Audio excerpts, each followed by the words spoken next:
வணக்கம் நண்பர்களே, எல்லாரும் எப்படி இருக்கீங்க? எல்லாரும் ரொம்ப நல்லா சேஃபாக இருப்பீங்கன்னு நம்புகிறோம். அண்ட் நம்ம இன்றைக்கி என்ன டாபிக் பார்க்க போகிறோம்னு சொல்லிட்டு நீங்கள் தமிழ்நிலை பார்த்துட்டு தான் உள்ளே வந்திருப்பீங்க. கோயம்புத்தூர்னு சொன்ன உடனே நமக்குலாம் ஞாபகம் வருது என்னன்னு பார்த்தீங்கன்னா கோயம்புத்தூரில் இருக்க இண்டஸ்ட்ரீஸ். ஸோ கோயம்புத்தூர் வந்து மேன்செஸ்டர் ஆஃப் சவுத் இந்தியான்னு சொல்லுவாங்க, மேன்செஸ்டர் ஆஃப் தமிழ்நாடுன்னு சொல்லுவாங்க. ஏன்னா அந்த அளவுக்கு டெக்ஸ்டைல் இண்டஸ்ட்ரி கோயம்புத்தூர் ஃபுல்லாக நிறைஞ்சிருக்கு. கோயம்புத்தூர் மட்டும் இல்லாமல் அதை சுற்றி இருக்க நிறைய இடத்துலையும் ஃபுல்லாக டெக்ஸ்டைல் இண்டஸ்ட்ரி இருக்குது. அண்ட் நம்மள நிறைய பேருக்கு தெரியாத இன்னொரு விஷயம் என்னன்னு பார்த்தீங்கன்னா, கோயம்புத்தூர் வந்து இன்னொரு விஷயத்துக்கு ஃபேமஸ். அதுக்கு காரணமானவர் திருப்பி சபாபதி அவர்கள். ஸோ யார் அவர் என்ன பண்ணார், அதை பற்றி இந்த வீடியோவில் பார்க்க போகிறோம். இன்ஃபேக்ட் நம்ம வந்து இன்றைக்கி இட்லி தோசையெல்லாம் ஈஸியாக மாவரைச்சி சாப்பிட்டுட்டு இருக்கோன்னா அதுக்கு ஒரு இம்பார்ட்டண்ட்டான காரணம் அவர் தான். ஸோ இந்த அளவுக்கு க்ளூ கொடுத்துட்டேன். அவர் யார், அவர் என்ன பண்ணாருன்னு சொல்லிட்டு இந்த வீடியோ ஃபுல்லாக பார்க்க போகிறோம். அண்ட் இந்த வீடியோ உங்களுக்கு பிடிச்சிருந்தா கண்டிப்பாக இந்த வீடியோ லைக் பண்ணுங்கள். அண்ட் உங்களுக்கு ஏதாச்சும் கமெண்ட்ஸ் இருந்துச்சுன்னா கீழே கமெண்ட் செக்ஷனில் சொல்லுங்கள். வாங்க இன்னைக்கு வீடியோக்குள்ளே போய் பார்க்கலாம். ஸோ யார் இந்த சபாபதி அவர்கள், ஏன் இவர் இவ்வளோ ஃபேமஸ் ஆனார்? இவரை பற்றி நிறைய டாபிக் நீங்கள் படிச்சிருப்பீங்களா இல்லையான்னு தெரியல. இவர் தான் ஃபஸ்ட்டு நம்ம யூஸ் பண்ணிட்டு இருக்க வெட் கிரைண்டர், அதாவது வீட்டில் இட்லி தோசை மாவு அரைக்கிறதுக்காக யூஸ் பண்ணிட்டு இருக்க கிரைண்டரை கண்டுபிடிச்சவர். 1955ஆம் ஆண்டு வந்து பார்த்தீங்கன்னா இவர் இந்த கிரைண்டரை வந்து கண்டுபிடிச்சிருக்காரு. எதுக்காக இந்த கிரைண்டரை கண்டுபிடிச்சாருன்னு சொல்லிட்டு இதுக்கு ஒரு கதை இருக்குது, அதை நம்ம இப்போ பார்க்கலாம். அவரோட மனைவி வந்து பார்த்தீங்கன்னா மணிக்கணக்காக ஆட்டுக்கல் யூஸ் பண்ணி மாவாட்டுறது வந்து அவருக்கு ரொம்ப கஷ்டமாக இருந்திருக்கு. ஸோ அவரோட மனைவிக்கு கிஃப்ட் பண்ணுற வகையில் இவர் இதை கண்டுபிடிச்சிருக்காரு.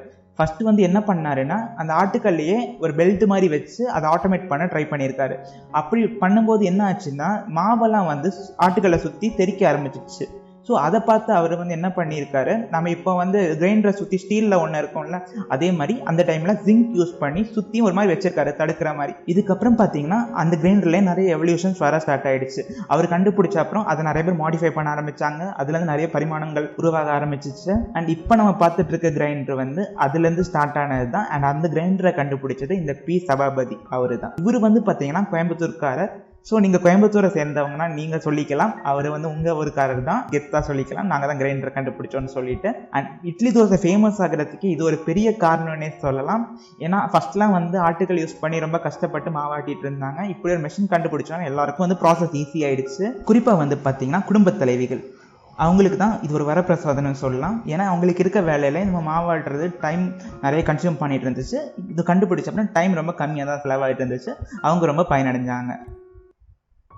திருப்பி சபாபதி அவர்கள் இந்த கிரைண்டரை கண்டுபிடிச்ச அப்புறமா நாட்கள் செல்ல செல்ல இந்த கிரைண்டரை கொஞ்சம் கொஞ்சமாக மாடிஃபை பண்ணி அதுக்கப்புறம் யார் இதை பிரபலப்படுத்தினாங்கன்னு பார்த்தீங்கன்னா பிபி கிருஷ்ணமூர்த்திங்கிறவர் 1963ஆம் ஆண்டில் ஒரு லட்சுமி கிரைண்டர்ஸ்னு ஒரு கம்பெனியை ஸ்டார்ட் பண்ணி, கோயம்புத்தூரில் இருந்தீங்கன்னா உங்களுக்கு அந்த லட்சுமி கிரைண்டர் தெரிஞ்சிருக்கும், ரொம்பவே ஃபேமஸ் அது. அந்த கம்பெனி பிபி கிருஷ்ணமூர்த்திங்கிறவர் ஸ்டார்ட் பண்ணி அப்புறம் இதை கமர்ஷியலாக வந்து பாப்புலரைஸ் பண்ணி விட்டார்.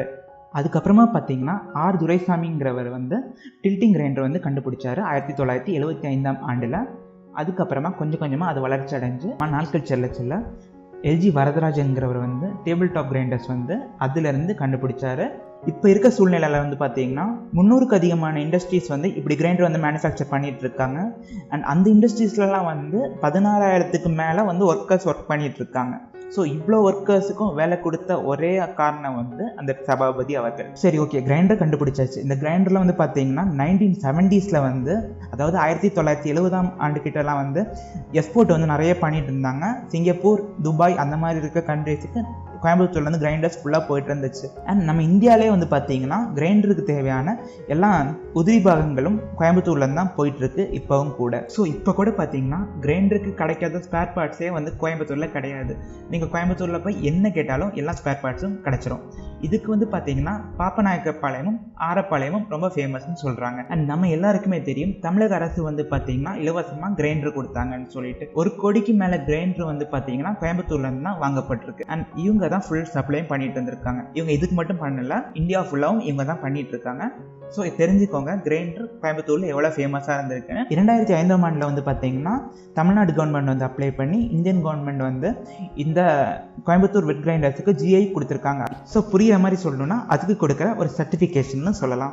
இதனால என்ன பிரச்சனைனா எக்ஸ்போர்ட்லாம் கொஞ்சம் ஈஸியாக பண்ணுற மாதிரி இருக்கும். ஸோ வேறு எதுக்கெலாம் இந்த ஜியோகிராஃபிக்கல் இண்டிகேஷன் கொடுத்துருக்காங்கன்னு பார்த்தீங்கன்னா நிறைய இருக்குது நண்பர்களே. அதில் வந்து தமிழ்நாட்டில் ஒரு முக்கியமான விஷயம் என்னென்னா கோவில்பட்டி கடலை மிட்டாய். இன்றைக்கான சூழ்நிலையில் கிரைண்டர் வந்து இந்தியா ஃபுல்லாகவுமே, ஏன் உலகம் ஃபுல்லாமே யூஸ் பண்ணிட்டு தான் இருக்காங்க. பட் அதை கண்டுபிடிச்சது அண்ட் அதை வளர்ச்சி அடைய வைத்தது ஃபுல்லாகவுமே நம்ம தமிழர்கள் பங்களிப்பு தான் டோட்டலாகவே இருக்குதுன்னு சொல்லலாம். இத்துடன் இந்த வீடியோவை நான் முடிச்சுக்கிறேன். உங்களுக்கு இந்த காணொலி பிடிச்சிருந்துச்சுன்னா கண்டிப்பாக லைக் பண்ணுங்கள். அண்ட் உங்களுக்கு இந்த விஷயம் தெரிஞ்ச மாதிரி உங்கள் ஃப்ரெண்ட்ஸுக்கும் தெரியணும்னா இந்த வீடியோவை ஷேர் பண்ணுங்கள். கூடிய சீக்கிரம் இன்னொரு நல்ல பதிவில் உங்களெல்லாம் சந்திக்கிற வரைக்கும் நன்றி, வணக்கம்.